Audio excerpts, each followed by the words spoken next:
Հակամանրեային դեղերի պատե անպատե ընդունումը համաշխարհային առողջապահական ոլորտի արտահրավերներից է։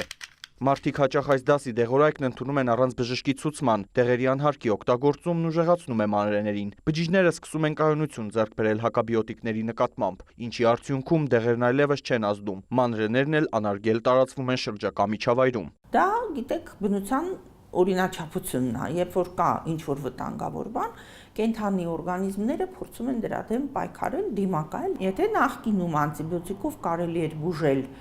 ասենք 10 բակտերիա, հիմա 10-ից որոշակի քանակ 5-6-ը առերևս կայուն են այդ անտիբիոտիկի նկատմամբ։ Ավելի դժվար է բուժվում, ավելի մեծ քանակի դեղապահանջում կամ ընդհանրապես այդ դեղը մենք խմում ենք, բայց ինքը որևէ ազդեցություն այդ ախտածիների վրա չի ունենում։ Ներկայումս մենք կրկին կանգնած ենք այդ վտանգի առաջ, որ նույնիսկ ունենալով հակամանրեային դեղեր,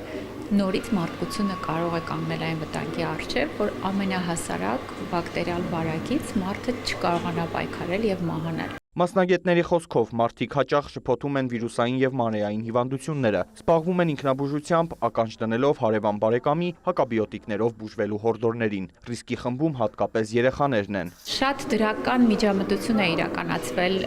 մեր առողջապահության կազմակերպիչների կողմից, մտցվել է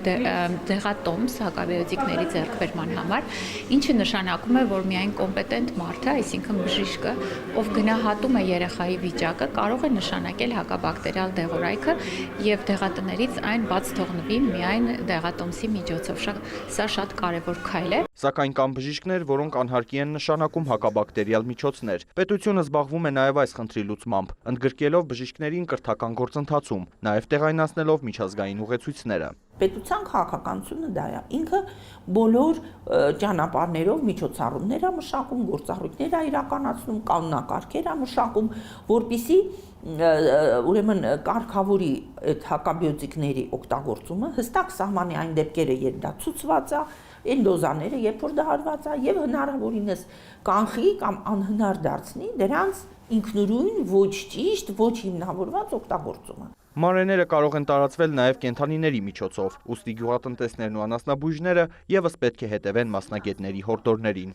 Արամ Մարանդյան, Ժիրայր Հաբետյան, լուրեր։